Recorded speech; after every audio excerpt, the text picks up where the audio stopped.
めに俺は戦う。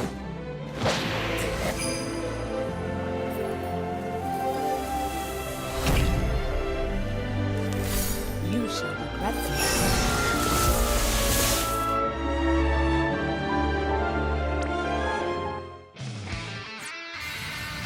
私は真理の月だ。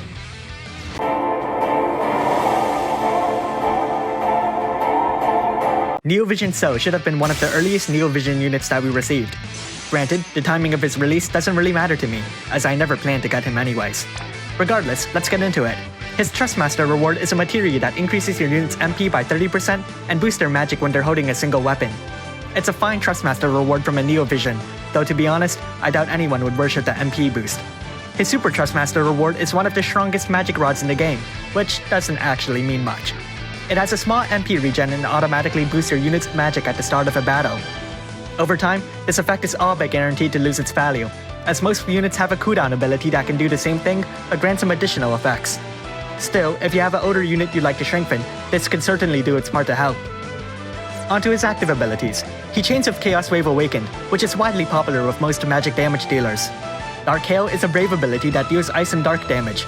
It can also let So dodge up to 3 attacks, which can be useful if necessary. Malice Collection will completely fill So's limit burst gauge, which is great if you want to use him as a limit burst damage dealer. Cosmos Chain is a chaining attack. Darkness Beam is a dark brave ability that can inflict a 120% dark imperil.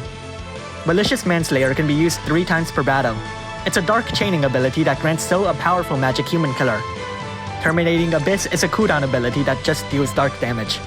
Blessing of Darkness will boost So's magic by 300%, lets him quadruple cast, and throws everyone else's MP by 100. Because he's the epitome of selflessness, no doubt. Onto his passives. He deals bonus damage to humans and has a small boost to his limit burst damage. If you want to build him, give him a single weapon. He's actually not too fragile, which is backed by a guts buff if the going gets tough. With his Trustmaster reward or Super Trustmaster reward equipped, his limit burst will automatically be filled when he enters the fray. Speaking of which, his limit burst will imperil the enemy's dark resistance by 120%, break their spear by 75%, and deal a massive amount of dark damage. Now, his Brave Shift. So pulls out his Super Trustmaster reward, which is actually a lot larger than what the picture led me to believe. His Brave Shift doesn't have a turn duration, though it does have a 2-turn cooldown. Well, let's jump back in. He still Chains of Chaos Wave Awakened, though he now dabbles with ice.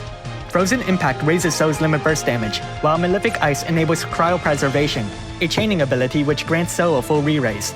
Devastating Blizzard is a brave ability that can inflict a 120% ice imperil. Malicious Demon Slayer can be used up to 3 times. It's a powerful attack that gives So a powerful demon killer buff. Glacial Abyss deals damage. Mental Destruction will lower the enemy's spirit by 75% and enables the quadruple cast. Oddly enough, he doesn't have any form of magic boost here, which, you know, I'm sure he would have appreciated. Let's look at his passives. He switched the human killer for a demon killer, and with his Trustmaster reward or Super Trustmaster reward equipped, he gains a guts buff and can raise his limit burst damage even further. If you want to build him, give him a single weapon.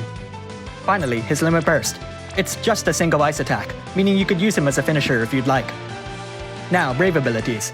I'd prioritize Darkness Beam or Devastating Blizzard for the Imperil, and then Dark Hail if you want to raise the evasion stacks. Personally, unless you're the type of player that completely forgoes defense just to boost your unit's damage output, I don't see why Dark Hail would be worth the grind. Onto the damage rotation. I'll be using So as a dark damage dealer. For the record, neither form drastically surpasses the other in terms of numbers, though his role can certainly change depending on your party. Well, regardless, on turn 1, cast Blessing of Darkness and triple cast Darkness Beam. On turn 2, triple cast Darkness Beam and cast Malicious Manslayer.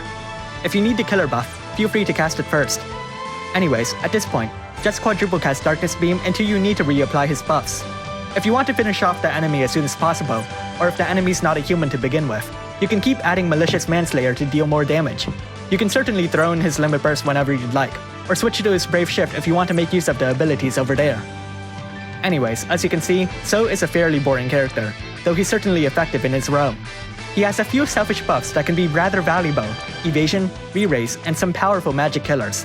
In terms of damage, he's one of the strongest magic damage dealers in the game, only surpassed by Ibarra. Keep in mind that the gap between Ibarra and So is incredibly vast, though you can rest assured that So is far stronger than Remake Aerith and Grim Lord Sakura. Granted, the other 2 units trade off their damage for some potentially valuable support abilities, which can make So less useful in comparison. Finally, while you may think, wow, he can switch elements with his Brave Shift, know that most magic damage dealers had the ability to do so to begin with, so try not to put so much value on his so-called elemental flexibility. In the end, do what you will if so.